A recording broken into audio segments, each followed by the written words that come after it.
What's up, family? Our word today comes from 2 Timothy chapter 3, where Paul gives us a heads up of some of the characteristics men and women will possess in the last days. In verses 1 through 4, he states, "You should know this, Timothy, that in the last days there will be very difficult times, for people will love only themselves and their money. They will be boastful and proud, scoffing at God, disobedient to their parents, and ungrateful. They will consider nothing sacred. They will be unloving and unforgiving. They will slander others and have no self control. They will be cruel and hate what is good. They will betray their friends, be reckless, be puffed up with pride, and love pleasure rather than God."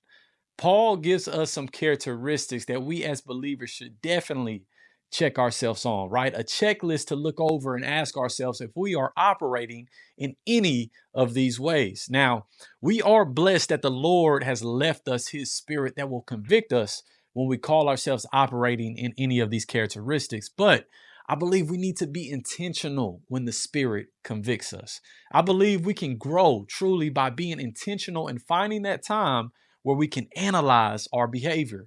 We should take the time to review our day if we fell short and operated in any of these characteristics. We should analyze the situations and ask ourselves, man, how did it happen and why? Right? What caused me to act in that manner? We should then take the steps to pray to the Lord that He reveals anything in our hearts that has caused us to operate in that way, and pray consistently that He cleanses us of anything that hinders us from being a reflection of Him on this earth. Family, we can be very intentional when we are trying to get that next job promotion, when we are working on getting good grades in our classes, or when we are trying to create opportunities for ourselves financially. As believers, we must show even more intentionality when it comes to aligning with the characteristics of our Father and representing Him in His kingdom. The Lord shows us a lot of grace and mercy when we fall short, right? So let's make sure we are showing Him how grateful we truly are for His love by putting in the time and effort to continue to become more like the image He created us to walk in. We don't need to beat ourselves up when we fall short, but we also don't need to act like it didn't happen.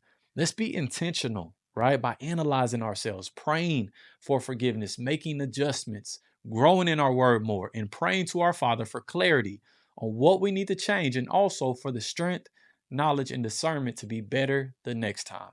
Family, let's truly be intentional with our relationship and walk with the Most High so we can be great representation of Him on this earth and plant seeds for others. I love you guys. Shalom. Peace.